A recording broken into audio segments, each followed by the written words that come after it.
Sports हमारे जीवन का एक अहम हिस्सा है, बट उसको करते करते कभी कभी कुछ हानि भी हो सकती है।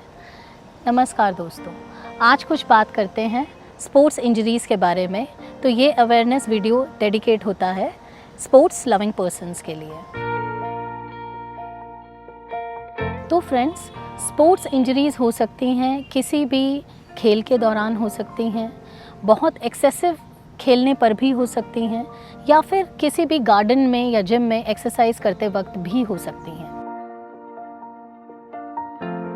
स्पोर्ट्स इंजरीज़ के कुछ अहम रिस्क फैक्टर्स होते हैं, जिसमें से सबसे इम्पॉर्टेंट रिस्क फैक्टर होता है लैक ऑफ एक्सरसाइज। जब हमारी मसल सारी डीकंडीशंस हो जाती हैं और एकदम से हम कुछ एक्सरसाइज या स्पोर्ट्स अपने जीवन में अपनाते हैं, तो उसकी वजह से भी स्पोर्ट्स इंजरीज़ हो सकती हैं। दूसरा अहम कारण है लैक ऑफ टेक्निक। हम ये नहीं जानते कि किस एक्सरसाइज या किस स्पोर्ट्स को हमें किस तरीके से करना है, उसकी वजह से भी हानि हो सकती है। और तीसरा सबसे बड़ा कारण है ओबेसिटी। ज़्यादा वेट होने की वजह से भी हमारे को ये इंजरीज़ ज़्यादा प्रभावित करती हैं।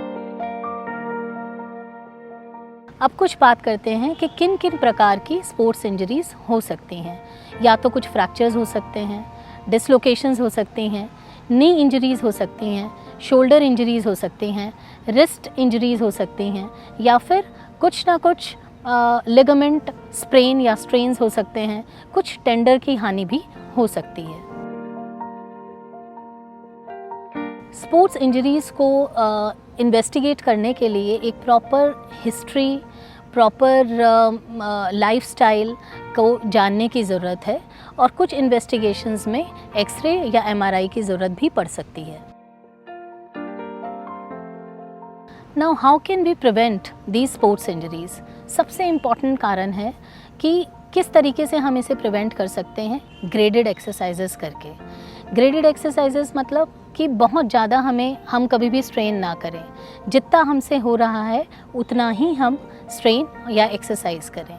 दूसरी चीज़ है लैक ऑफ टेक्निक होने के कारण, जैसे कि हमने जाना, तो हमें हमेशा किसी ट्रेनर की मदद से ही एक्सरसाइज करनी चाहिए। तीसरी महत्वपूर्ण चीज़ है right technique in a right time with rest in between, कि कभी भी हम करें तो उसे एक अच्छे तरीके से करें, ट्रेनर की मदद से करें, और अगर बहुत हमें स्ट्रेन हो रहा है या स्टेमिना हमारा वीक हो रहा है तो always take rest in between.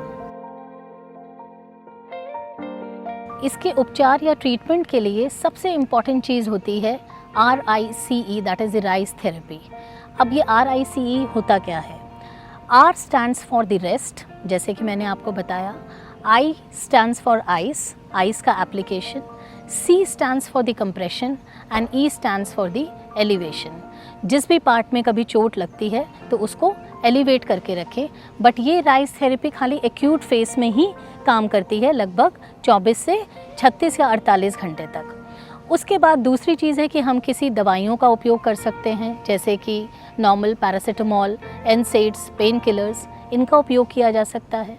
और तीसरी चीज़ है कुछ रीजनरेटिव थेरेपीज़, जैसे कि PRP थेरेपी या फिर प्रोलोथेरेपी, जिसमें हम पेशेंट का ही ब्लड लेके उसमें से प्लेटलेट रिच प्लाज्मा एक्सट्रैक्ट करके, जिसमें ऐसे कुछ ग्रोथ फैक्टर्स होते हैं जो कि हीलिंग में मदद करते हैं और इन स्पोर्ट्स इंजरीज़ के पेन से हमें उभारते हैं।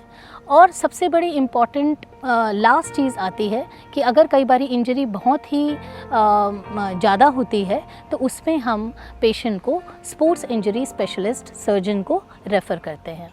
तो अगर कोई भी ऐसा पर्सन है या आपको लगता है कि स्पोर्ट्स इंजरी के दौरान आपको कोई पेन हुआ है, तो आप ज़रूर एक्सपर्ट की सहायता लें। नमस्कार।